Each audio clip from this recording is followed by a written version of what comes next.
આપણે આજે એકદમ પરફેક્ટ રીતે ઢોસા, ઇડલી, ઈદડા અને વ્હાઈટ ઢોકળાનું આપણે બેટર બનાવવાના છીએ. આજે આપણે ઢોસાનું, ઇડલીનું અને વ્હાઈટ ઢોકળા, ઈદડાનું બેટર બનાવવાના છીએ.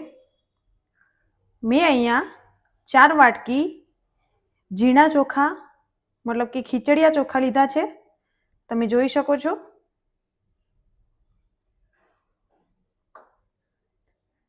એક અડધી ચમચી જેટલી મેથી, 1 વાટકી જેટલી અડદની દાળ, એ પણ આપણે ફોતરા વગરની લેવાની છે.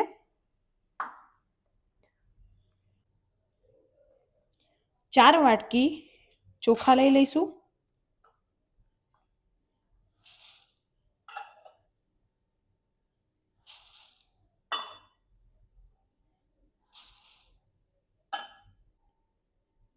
જે 4 વાટકી આપણે ચોખા લીધા હતા એ જ 1 વાટકી આપણે અડદની દાળ પણ લેવાની છે.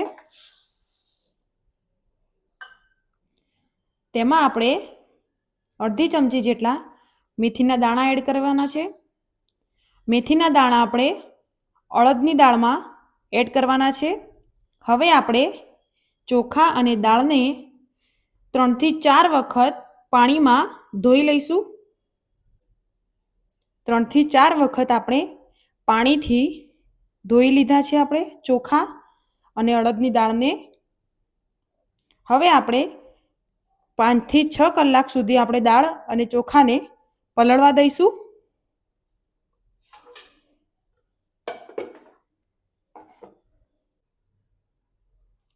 હવે આપણા દાળ અને ચોખા પલળીને રેડી થઈ ગયા છે.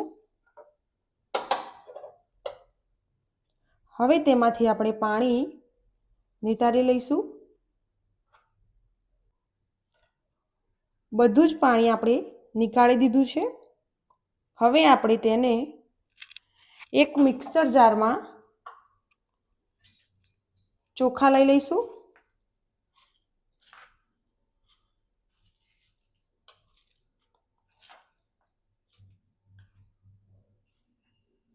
હવે આપણે તેને પીસી લઈશું. હવે આપણે તેમાં થોડું પાણી એડ કરી દઈશું. હવે તેને આપણે એકદમ સ્મૂથ બેટર તૈયાર કરી લઈશું. આ રીતે આપણે સ્મૂથ બેટર તૈયાર કરી લઈશું.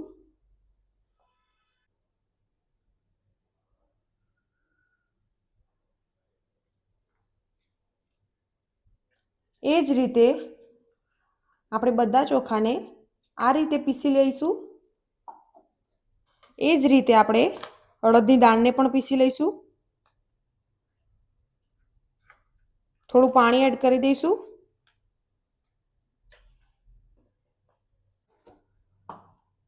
આ રીતે આપણે અડદની દાળને પણ સ્મૂથ બેટર તૈયાર કરી લઈશું.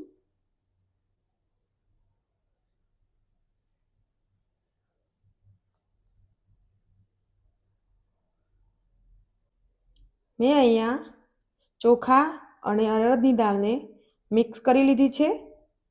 હવે આપણે એને એકદમ પરફેક્ટ રીતે મિક્સ કરી દઈશું.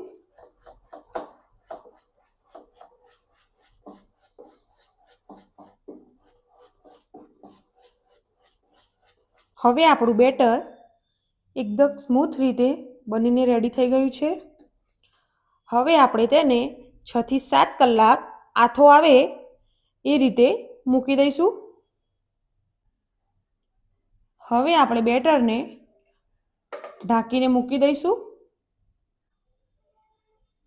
5 થી 6 કલાક બેટરને આપણે આથો આવવા મૂકી દીધું હતું.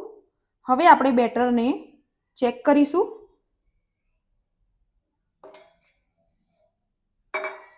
તમે જોઈ શકો છો આપણું બેટર એકદમ પરફેક્ટ રીતે રેડી છે.